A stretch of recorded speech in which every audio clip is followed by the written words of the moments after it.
So Scottish Cycling's aims and objectives are to help athletes be the best they can be, to be world-class bike riders and ultimately win medals at major championships.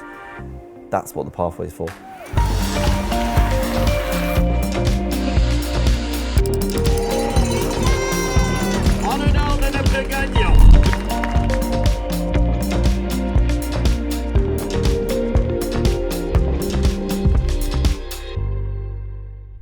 So it started with building the clubs, building the base and working with volunteer coaches to get sessions going, to help build the competition base with dirt crits and stage races. And that was a really exciting period, just trying to build the amount of kids racing and getting people excited about cross country. I started racing kind of ultra endurance events with my dad, and then I was super interested in that, so we kind of scoped out some local races, and the People's Cycling Club Dirt Crit was the first kind of one that I fitted in with school and that sort of thing. So I would go on a Thursday night, I think it was, and that was kind of cool because People's is such a cycling community. I would be at school with all my friends and then we would go and race in the evening, so that was quite special. I'm the current chair of the SXC, and as far back as I can remember, they used to be a lot smaller. You know, in Scotland, we're lucky that we have good venues for, you know, most of the people in the country to be able to access without having to travel too far. And we've also got a big club network of, you know, with dedicated volunteer coaches running good clubs, engaging people and bringing people into the sport a lot more. And, you know, this has just been something that's grown over the last decade.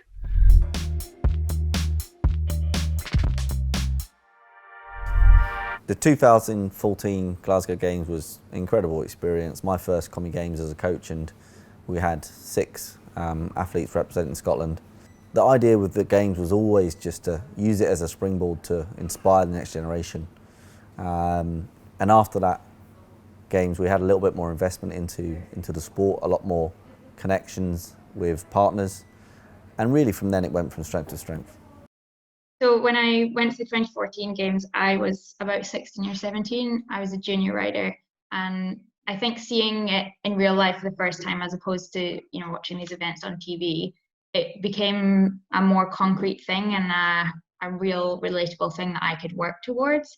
And I think that's a really important experience for a young athlete to see that, because yeah, it just gave me a really good base for like the next 4 years to work towards my experience of my first Games.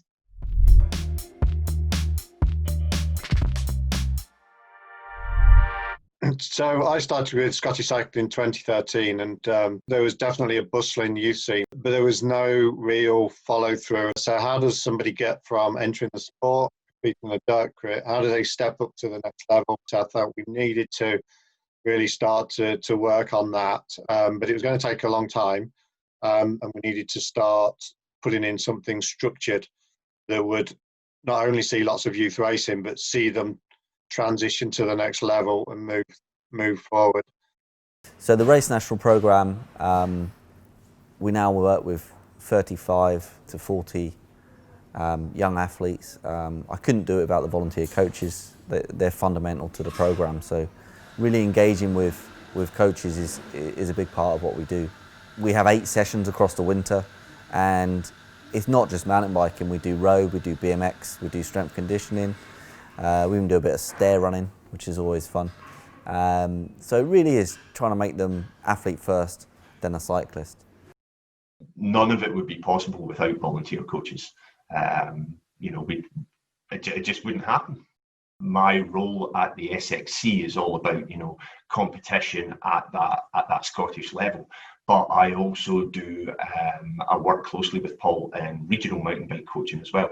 And what that's given us is a really good opportunity to tie in the strategy that Paul's got for, you know, coaching the development of riders, and then what they actually come to have when it comes to race day. It's very much based around enjoyment, you know, because riders are never going to become the best bike riders that they can be if they don't enjoy it. And so we've always tried to make sure that enjoyment is first and foremost in all the work that we do, whether that's coaching at grassroots level, with clubs at regional level or at national level. It's always got to be good fun.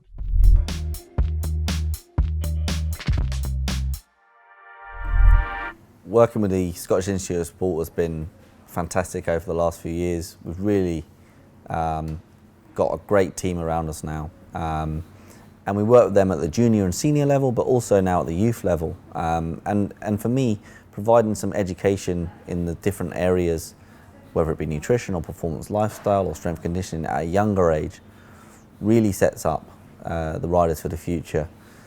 Every rider now on the Scottish or British senior squads have all been through the race national programme, so it's certainly proved that it works. So Scottish Cycling has been an important partner with Sports Scotland Institute of Sport since the Institute's conception back in 1999. And over the years we've worked in different ways to develop a package of support that meets not only the Scottish Cyclist Pathways needs, also meets the needs of each individual athlete, so it's age and stage appropriate for their development.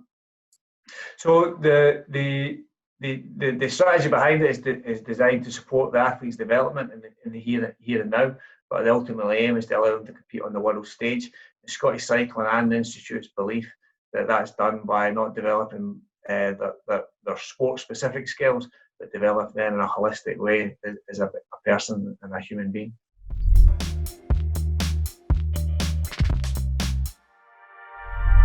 European Youth Champs in 2012 was my first international race, but it really didn't feel like it because there was a group of us who were good friends and had been racing together kind of from around 12, 13, and it was just a really chilled out experience. And I think at the time, mountain biking, cross-country mountain biking in Scotland wasn't really on the map, like competitively.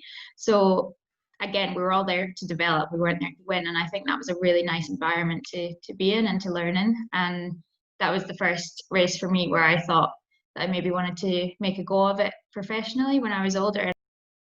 The programme and our philosophy certainly has changed over the years, and for me, having a flexible mindset is really important to that. The sport definitely has changed. A great example is we started going to the European Youth Championships. We took a team of 3 riders and it was a great experience.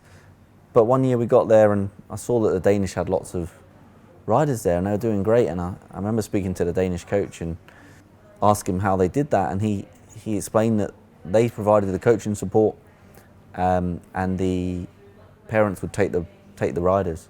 So we switched to that system and that's been fantastic. In 2019 we had 18 youth riders go to the European Champs in Italy. So that was a great education piece, and that's probably sums up how we're moving things forward on the youth side of things for sure.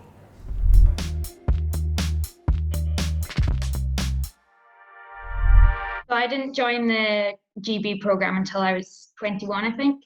The fact that I've kind of not necessarily progressed onto GB, but brought that into my support team whilst continuing to be coached by Paul and supported by Scottish Cycling just says a lot that for how well the Scottish Cycling mountain bike structure works, and that is possible to do it without going down the kind of expected pathway of being on GB, because it's hard to get onto the GB program, and I think sometimes people can feel like it's that or nothing.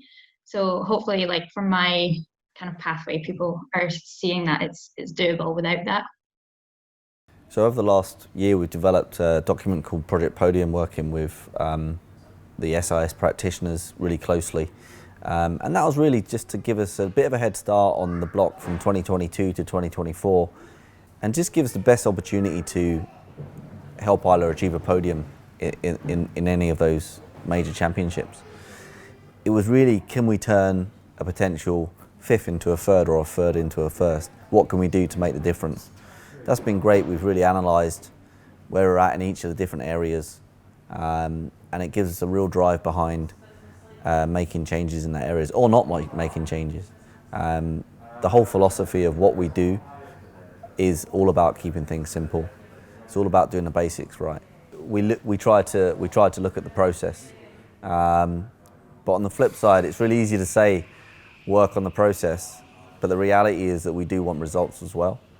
So we're probably trying not to shy away from results. We know what we want to achieve, but it's more about connecting with why you do the sport and the enjoyment and flipping it around. Really, it's the racing is just a combination of everything you've achieved. If you see how hard these guys work in training, they've achieved everything to that point, and all the result is, whether it be a podium or whether it be 20th, that's just a result of all the hard work they've put in. So it's flipping it on its head. I think that's a different approach.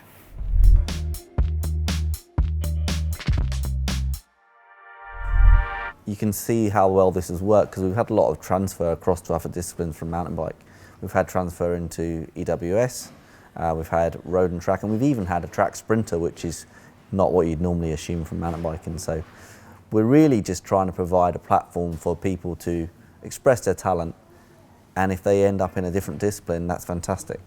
It's all about connecting the rider with the joy, connecting them with their individual talents.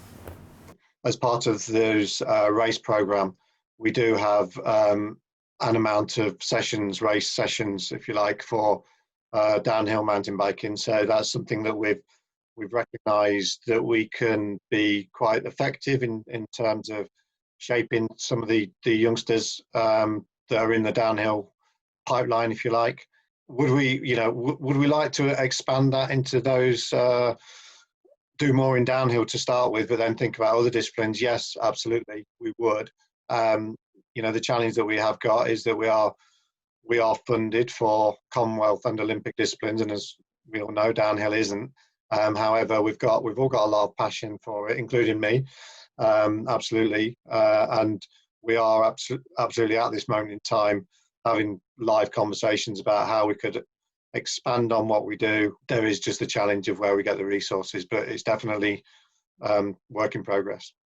So yeah, so if we looking at back over certainly 7 years that I've been in Scottish cycling, I can see we've made some big strides forwards, but there's still plenty of work that we want to do. We can see lots of opportunities to really sharpen things up, really continue to develop that pathway that we've made a good start on.